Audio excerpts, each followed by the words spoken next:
Thank you so much for everybody for being in attendance on this stormy afternoon that we've had today. Your attendance is greatly appreciated. For those that know me, you know that I am not Sarah Guidry. Actually, Director Guidry and I are collaborating because we had some technical glitches. My name is Zara Buck Whitfield. I am an Associate Director at the Earl Carl Institute. And I would like to introduce Attorney Lisa Nelsen. She will be giving the presentation today. And so I will read her bio, briefly mention what she's about to discuss, and then we will turn it over to Attorney Nelsen. Attorney Nelsen joined the Earl Carl Institute for Legal and Social Policy in October 2019 as a staff attorney for the Opal Mitchell Lee Property Preservation Project. She provides representation in estate planning, probate, and property issues. Prior to joining the Opal Mitchell Lee project, Attorney Nelsen worked in private practice, focusing on probate, estate planning, and elder law.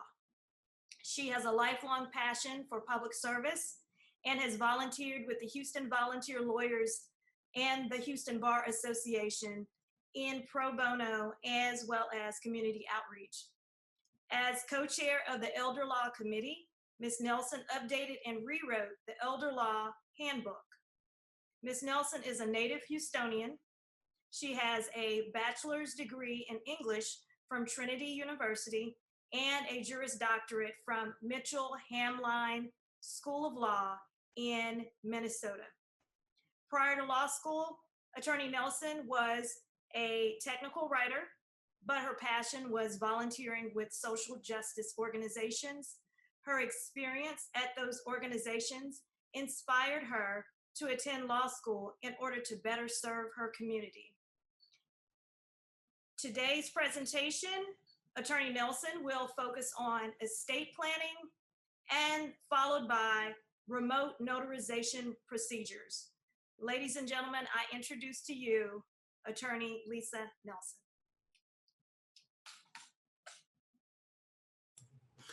Thank you so much for the really kind introduction, and thank you to all of you for joining us this afternoon. I am really excited for the opportunity to discuss how estate planning is changing and constantly developing as we deal with issues related to COVID-19.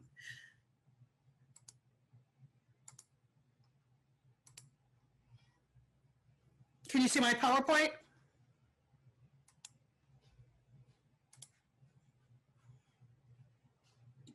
Yes. Great, thank you. Okay. Okay, as we said, this is estate planning coronavirus considerations, and I'm a staff attorney with Earl Carl Institute at the Opal Mitchell Lee Property Preservation Project. I will come back to this slide at the end if you like, if you need my contact information. Now, we're going to do a brief overview of the documents I do in estate planning, to focus on things to consider during COVID-19.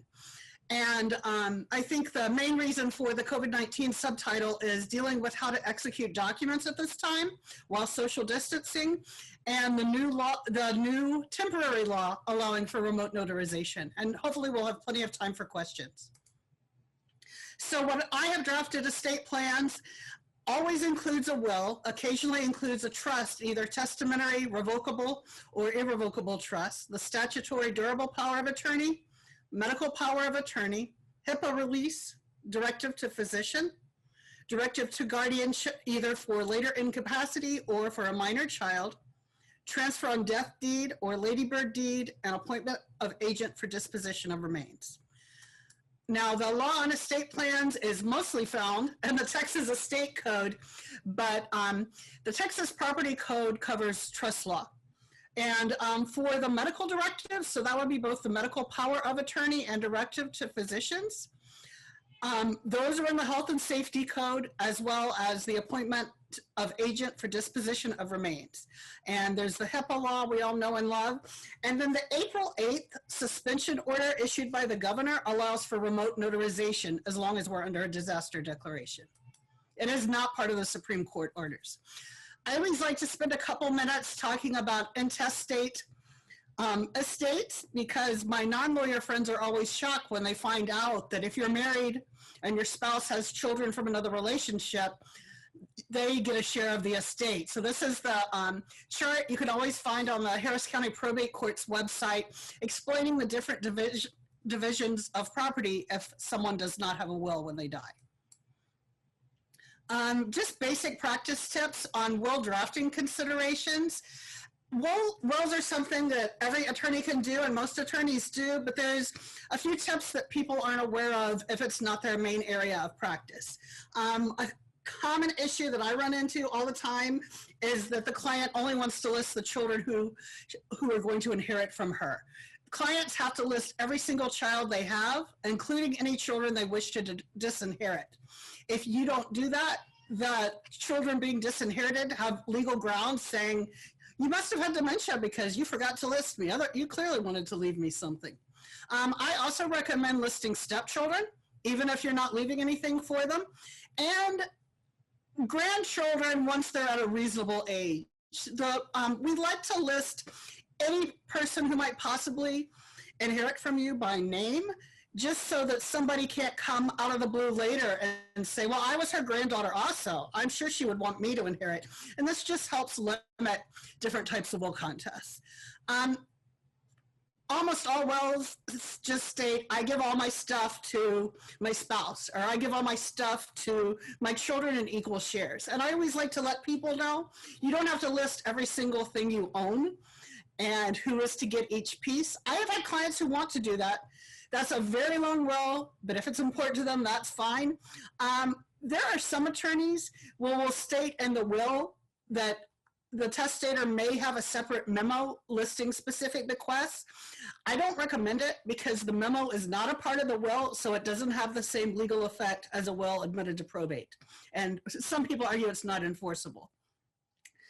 I run into this final issue all the time. Please talk to them very seriously about choosing a trustworthy executor.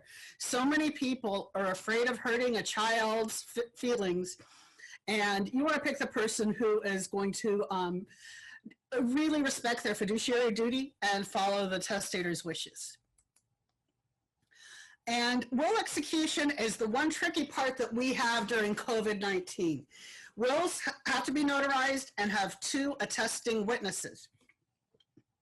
Now, testators do not need to sign in the witness's presence, and the witnesses do not need to sign in each other's presence. However, both witnesses must be in the conscious presence of the testator. The testator must either see them sign or be able to see them sign with slight physical exertion. This came up in a discussion we were having where someone suggested if you had an office with adjoining conference rooms, you could have the testator in a conference room and the witnesses in other conference room. And as long as the testator could turn their head this way and see them, that's enough for the conscious presence requirement. A notary isn't required for a valid will. I was surprised to learn this. It's required for the self-proving affidavit. We have been talking and I think this will be law exam questions for a long time, you know, how you can separate the witnesses and the testator. You know, someone talked about being on a porch with a window in front or a glass panel in between, but we honestly don't know yet. You know, nobody has tried this yet, and I never want to be an attorney whose will becomes a test case. This is what I'm recommending for everybody during these times. Holographic wills have to be wholly in the testator's handwriting. It cannot be typed. I have gotten wills that are partially typed, partially handwritten. That doesn't meet the requirements for a holographic will. Other people worry about their handwriting. Printing is absolutely fine. You just have to use whatever handwriting you use every day, because we'll have someone who would testify that they recognize your normal handwriting. You don't need witnesses for a holographic will. And one thing that's really great about it, at a later date, when we're safer to get together, the testator can have this the will self-proved at any time as long as they're living. So in a year or two, when we have a vaccine and can meet again, we can have the the testator can come into a law office and have it self-proved at that time. And another thing that's really important, probably 20 years ago, Texas law used to allow something called non-cupative wills. That was a will in which the testator would dictate their will and another person would write it. I think I have seen one of those in my life. Those are no longer allowed by Texas law. So I have had people ask me, well, can I just tell my granddaughter what to put in my will? Absolutely not. It has to be in your handwriting, completely written by you, by the testator. And holographic wills, what I have been providing to our client is just a very simple template of how they can write it out, where you just state that, you know, I leave my entire estate to this person, I appoint this executor, making sure that it includes the magic language of independent executor without bond. And if they need a guardian, they can add that and then sign it and date it at the bottom. And I've been encouraging everyone to do that until it's safe to meet again. Now, I'm sure a lot of this is review, but I like to touch on a little bit of the basics just to be safe. Probate assets are things that pass through the will. That would be your personal property. It could be your home, it could be your vehicle, household goods, jewelry, etc. Non-probate assets pass according to contract law. So any asset that has a named beneficiary has to pass under the terms of that financial contract. They are not part of the probate estate. Every time I give this presentation to lay people and every time I execute a will, I tell my clients, call your banks, call your life insurance companies, call any place where you have a financial account and make sure that you have a transfer on death beneficiary. That way, that property can pass directly to the beneficiary upon your death. They don't have to wait to go through the probate process. It's also critical to review your beneficiary designations often, because you cannot change those designations by a will or trust. This happens more than I would like, where someone has a very old 401k or pension plan that has an ex-spouse named as the beneficiary. Unfortunately, or fortunately for the ex-spouse, that person is going to inherit that share. The law assumes if you did not change your beneficiary designation after a divorce, that was part of the divorce settlement and that person will inherit that property. A quick overview of trusts. Testamentary trusts are created under the terms of a will. They're a great idea if a testator has minor children or disabled beneficiaries. For example, I have a client with an adult daughter who's disabled. We don't ever want her to lose her disabilities, so we created a trust within the will that's a special needs trust so that she will continue to get her wonderful benefits. And that's the same with minor children. I had a client who has a 3-year-old and she wanted him to inherit within certain stages. So we wrote a detailed trust within the contents of that will, stating at what stage her child is going to inherit a certain amount of the estate. Revocable living trust, it seems like everybody that's watched the popular finance shows want this, whether they need it or not. They're a way to avoid probate and protect the privacy of the trustor and beneficiaries. The owner of the Texans had a revocable living trust, and in that case, I would agree with it. Your will becomes part of a public record once it is filed for probate, and I'm sure that they don't want anybody in the world to be able to look up the will and see what he owned. And the other thing about a revocable living trust is that the trustor can change the terms during their entire lifetime. Irrevocable trusts are difficult, extremely, almost impossible to change once they are executed. That's used for asset protection.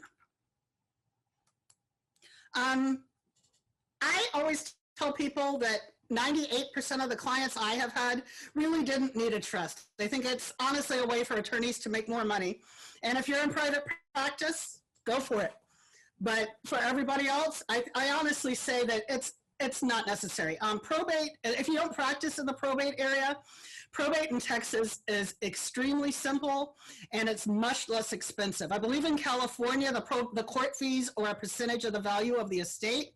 Here, it's just some filing fees. So it's not that expensive. And as long as there's not a will contest and everybody gets along, it's very simple, it's very easy, and there's not any reason to make it more complicated. You do need trust if you have a minor children or someone with a disability, like I said before. There's a good reason to have a trust if the beneficiaries are irresponsible. There are people whose adult children have addiction problems, and this was a way to make sure that that they didn't get all of the money at once and spend it all at once. Another great reason is someone who wants to maintain multi-generational wealth. There are people that own a lot of real property. They want to ensure that it stays in the family for generations. Having it in a trust ensures that. The one reason I have done irrevocable trusts is when someone wants to qualify for Medicaid. Most people will need Medicaid to pay for nursing homes, and there is, at this point, a 5-year look back. If you have a client who's very healthy in their 70s, and they have a decent amount they have enough money that it would be difficult for them to get Medicaid, you can transfer all that to an irrevocable trust. All of that money can be spent for their benefit, but because the trust owns it and not the client, they're able to qualify for Medicaid. There is a new reason to do trusts. You don't need witnesses to execute a trust. It is good to have the trust notarized, but it's not legally required. So another consideration, if you have someone that you think their affairs are too complicated for a holographic will, you can draft a trust and send it to them to sign it on their own. So to sum up the COVID considerations for wills and trusts, the best solution is execute a holographic will and make it self-proving when it's safe to get together, and then tear up the holographic will and have an attested will once it's safe. Or as I said, you can have a revocable trust and a pour-over holographic will. Okay. Statutory durable power of attorney, I always tell lay people, is just as important as having a will. You need to have someone you trust who can handle your financial affairs if you're no longer able to do so. Attorneys who don't regularly practice in estate planning don't realize that the legislature makes fairly regular changes to the statutory forms. So I have run into a lot of clients that had an attorney draft their power of attorney, and they did not pull up the most recent statutory form. A lot of banks make it very difficult and want everything to be a certain way in order to accept the power of attorney. If you draft and execute a power of attorney that is from 2015, for example, a bank may not use it because there have been significant changes since then. So even I, every so often, will make sure to check well, not every so often, but after every legislative session, make sure to see if the power of attorney has been updated. It wasn't updated in 2019, but it was in 2017, and I think also in 2015. Again, I tell people, please choose somebody you can trust. I had a client who chose their son, and he stole all of their money. I mean, when you have someone who's your power of attorney, they have the power to take all of your money and put you out on the street. So please make sure they don't pick their oldest child because his feelings would be hurt, or this person for some reason. They make sure they have someone who is financially responsible and trustworthy. The law does allow you to have more than one agent. Place where I put my foot down.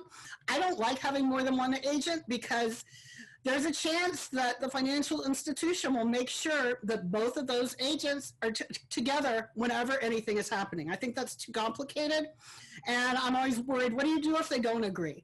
I have had 2 examples where I let somebody have more than one agent.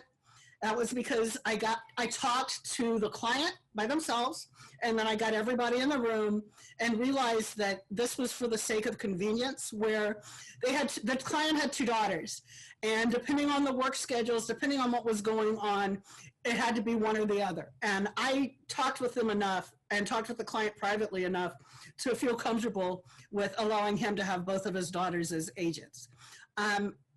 The statutory standard, the standard for the power of attorney, it can be effective immediately or upon the client's incapacity. At this time, I strongly suggest making it effective immediately. In order to be declared incapacitated, the client has to have 1 to 2 doctors declare that they're incapacitated, and at this time, that can take a little bit of time when you've got an emergency situation going on.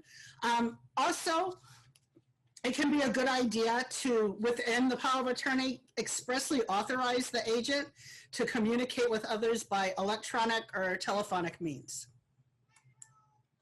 Medical power of attorney, again, use the statutory form. It's found in the Texas Health and Safety Code.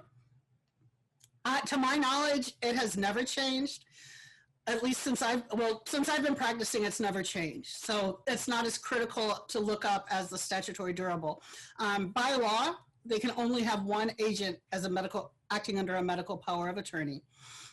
Most people include a HIPAA release within the medical power of attorney form. I like that, but I also like having a separate HIPAA release. That's because a lot of these situations are older parents that are appointing an adult child to be their power of attorney, and you need to have an active HIPAA release in order for that child to talk with your doctor.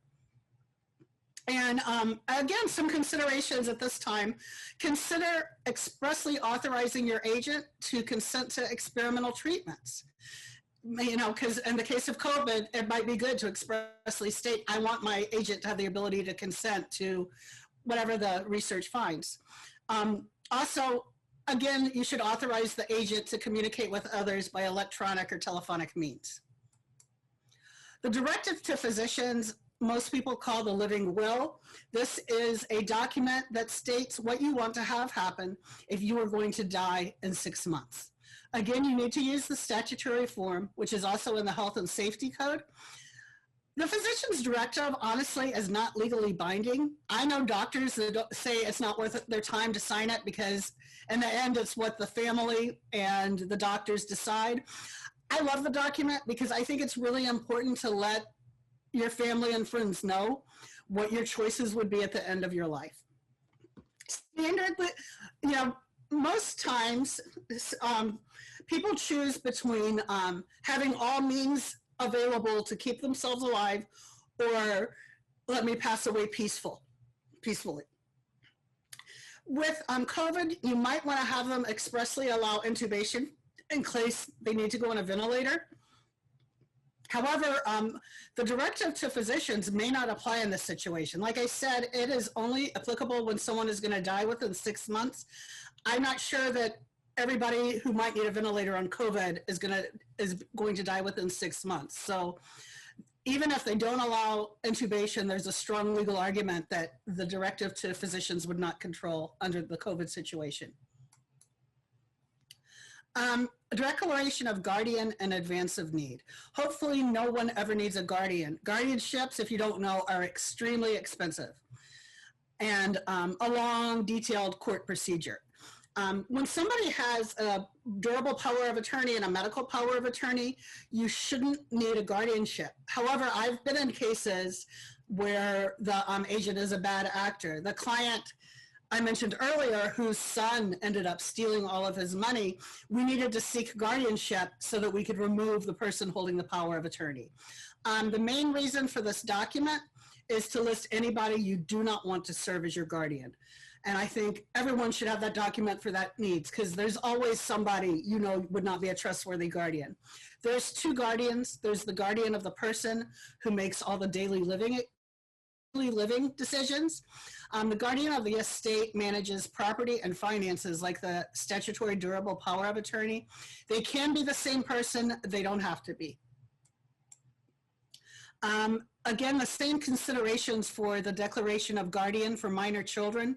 Again, this is to list anyone, not just anyone you do want to be your child's guardian, but anyone you do not want to be your child's guardian. And again, they have both a guardian of the person and the guardian of the estate. Now, one thing that I run into all the time, clients want to use this document to override the other parent's rights. You know, they don't get along with their ex, so they want to use this to say that their ex cannot have the child if they die. They can't do that. Custody arrangements are always determined by court orders. I mean, what they can do is say, it is my preference that my sister have the child, but you can't use it to cut your ex-spouse out. Okay. Transfer on death deeds are absolutely wonderful. In the past, we had ladybird deeds in Texas, which was a way for someone to deed their property to a beneficiary after they pass away. That was used both as probate avoidance and for Medicaid estate recovery reasons. If someone gets Medicaid for nursing home or for any purpose, once they pass away, the Medicaid estate recovery program can seek reimbursement through the home.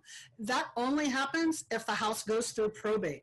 If you transfer the house through a transfer on death or ladybird deed, they cannot try to recoup their investment. We prefer the transfer on death deeds because they are statutory. There are no statutes regarding the ladybird deeds. It's just common law. So the transfer on death deed is expressly provided in the statute. And this just simply is like the ladybird deed.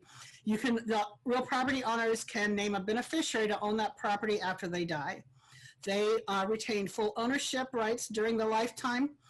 It has to have a full legal description. I have run into this even when attorneys draft it, where they take the description that people get on their tax assessment. That is not the full legal description. The full legal description is on the deed and will expressly state as recorded in the Harris County deed records.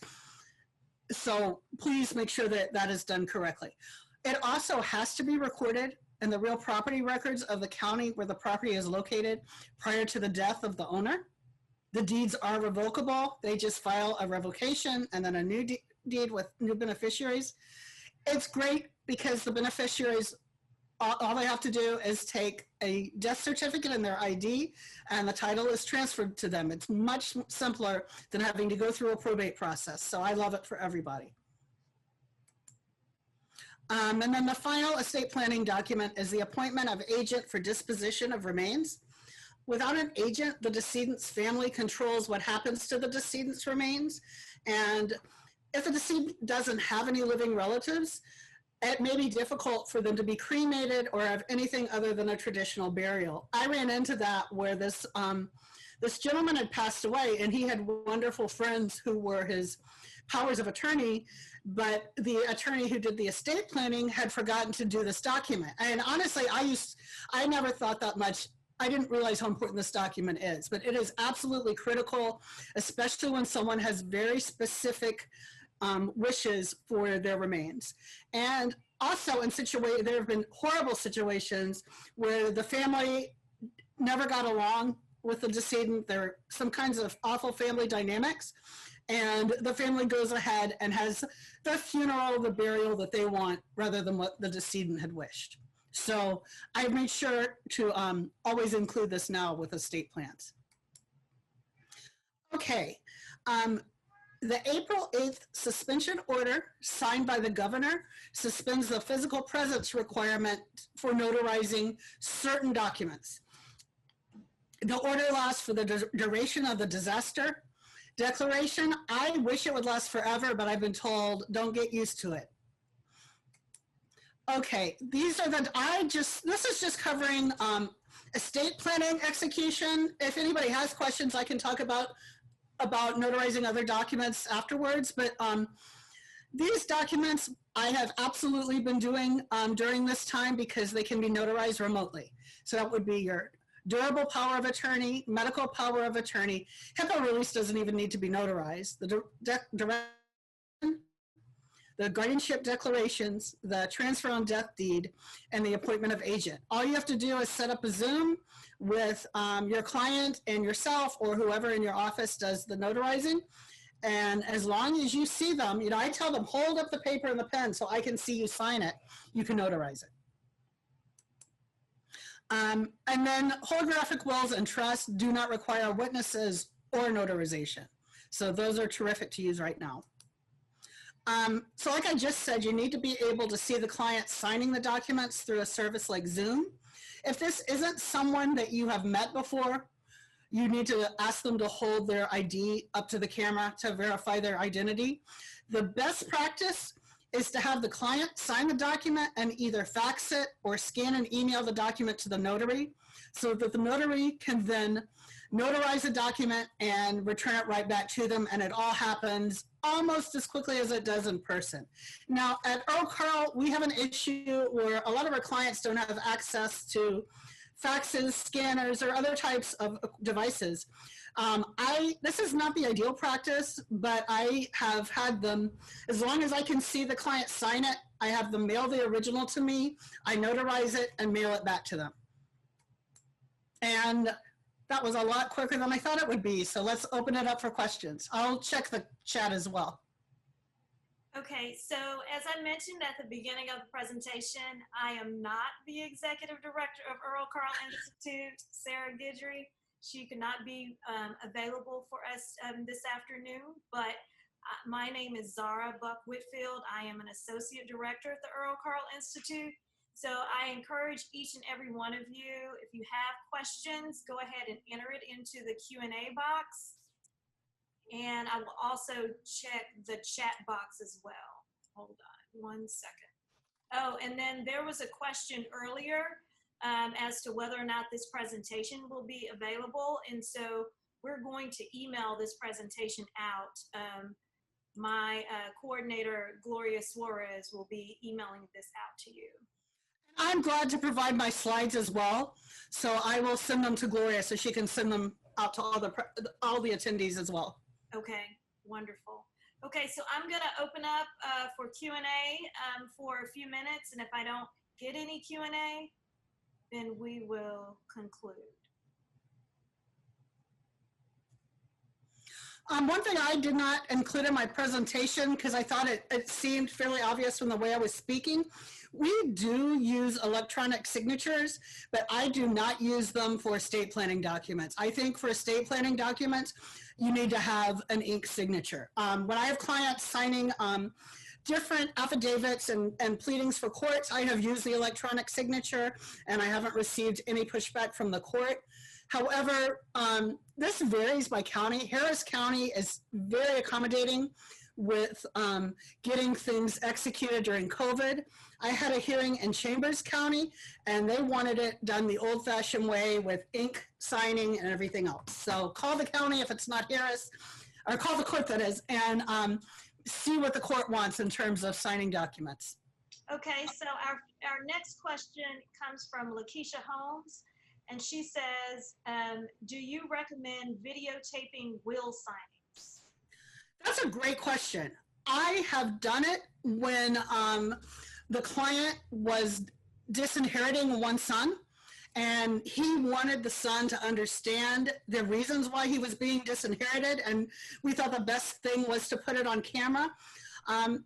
One issue that you can run into, if you don't videotape every single will signing that you do, someone could argue that it's not a regular part of your practice. So why is it that you videotape this one? So I would, if it were a difficult situation. Okay, thank you for that. From Franz von Hoffman, he asks, how do we get CLE credit? So what we do is we email out the CLE certification form, and you will get that along with your email with the presentation. We are not allowed to give out the CLE number for self-reporting purposes. We have to provide it through the law school since they got the certification. Sorry about that. Thank you. Okay, we have some more questions in the Q&A. Okay, yes, so that was from Anonymous, also asking, was there CLE credit for this course? What was the CLE credit, Attorney Nelsen? It's an hour with a half hour of ethics. Okay, so an hour with a half hour of ethics is what you'll receive for this course. Okay, so the next question is from Mary King.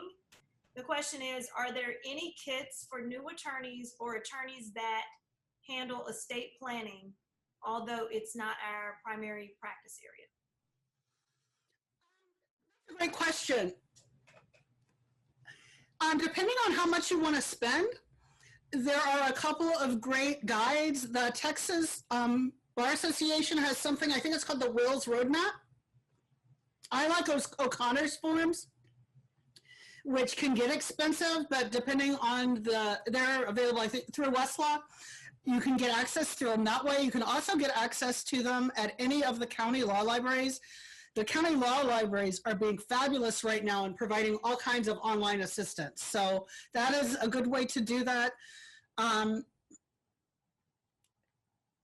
Those are the best for me. I mean, when I first started getting interested in this area of law, I just went to as many CLEs as possible and read as many articles as possible. There is a elder law handbook through Westlaw that is supposed to be excellent. I'm not familiar with it. And there is a CLE every August that, well, it used to always be in Galveston, that is through University of Texas Law CLE, and it is an excellent 2-day elder law conference, and so a lot of what they cover is estate planning. I went there when I was new in this practice area and learned so much, so I would recommend that. Okay, thank you for that, Attorney Nelson.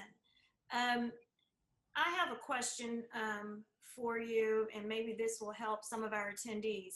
Can you briefly describe the services that you all provide at the Opal Mitchell Lee Property Preservation Project, and what are the qualifications if someone needs estate planning assistance? Oh, great, thank you so much. I usually try to cover that at the beginning. The Opal Mitchell Lee Property Preservation Project is within the Earl Carl. The Earl Carl has so many diverse, amazing projects. Our group is specifically for property preservation. People of color disproportionately lose their property because the titles aren't transferred correctly.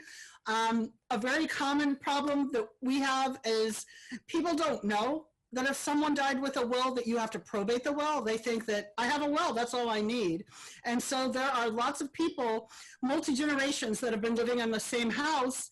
And what typically has happened is, for example, after Hurricane Harvey, the city had a program to repair all the homes damaged in Hurricane Harvey.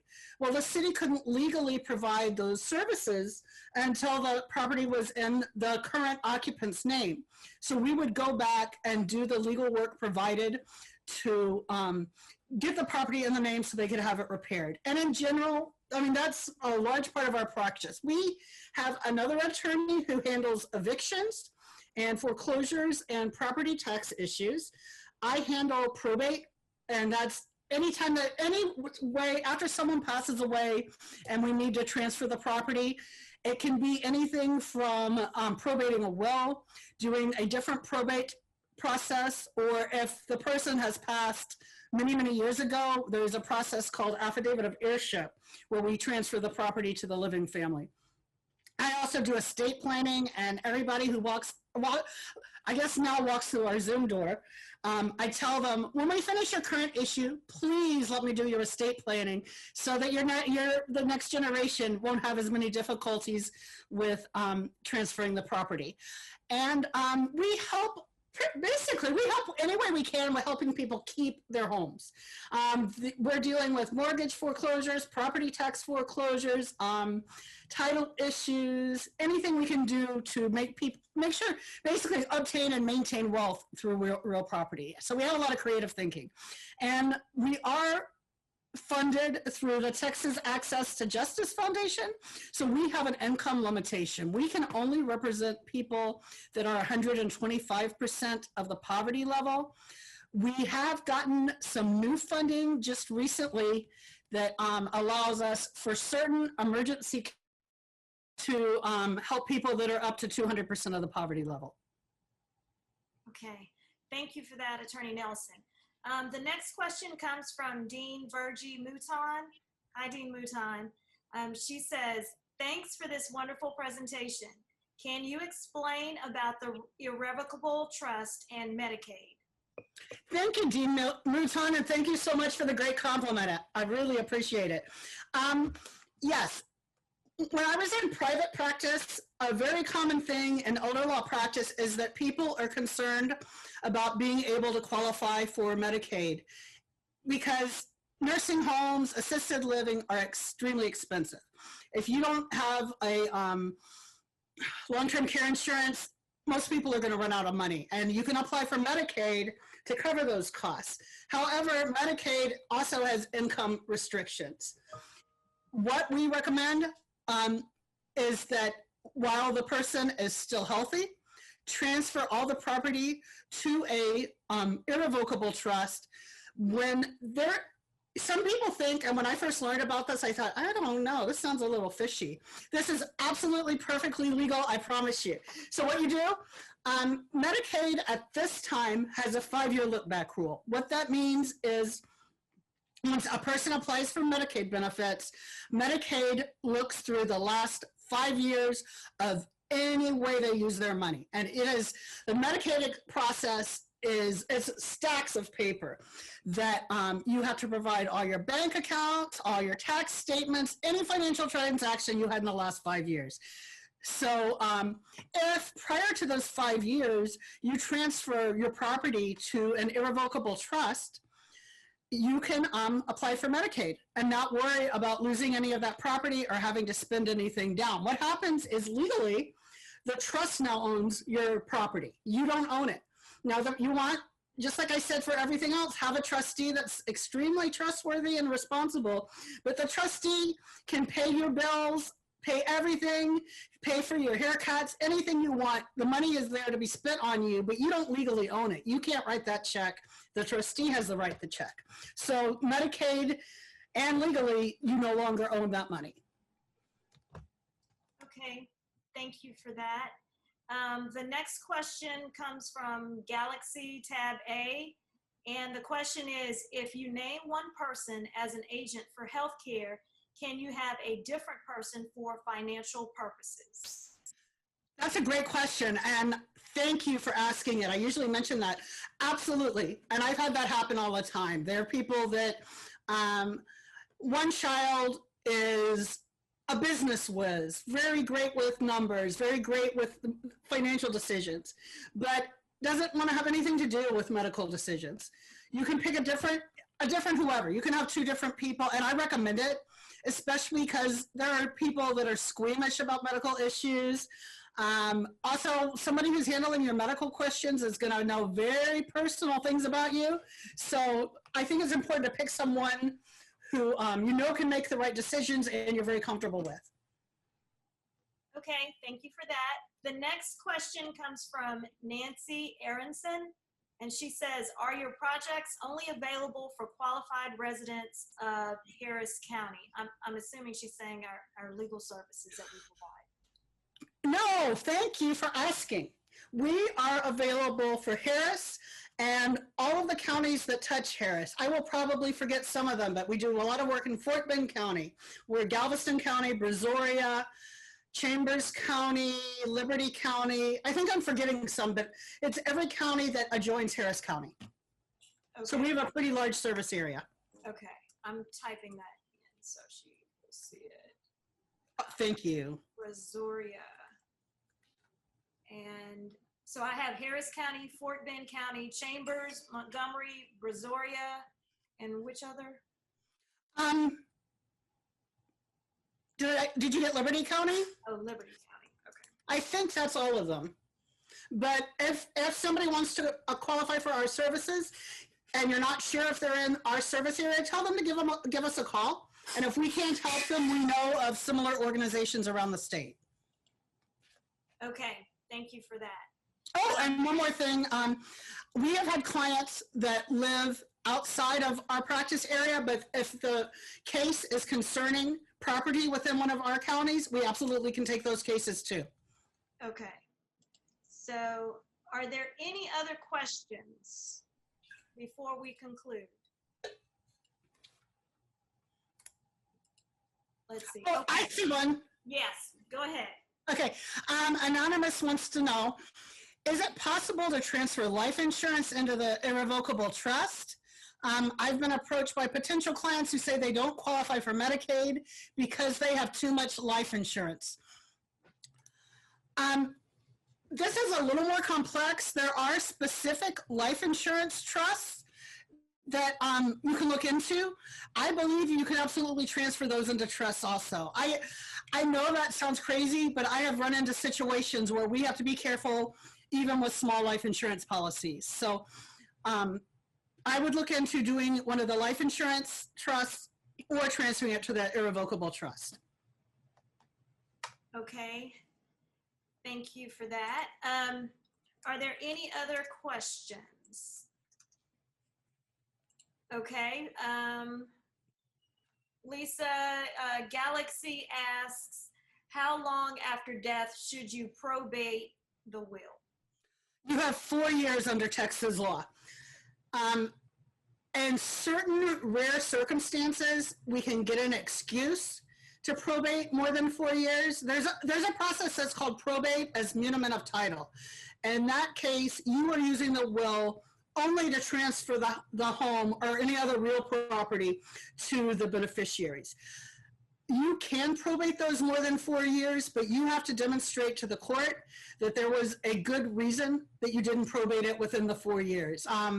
Again, a really common reason that the courts accept is, I didn't know I had to probate it. That's why I never probated it. So, but in general, probate it within 4 years.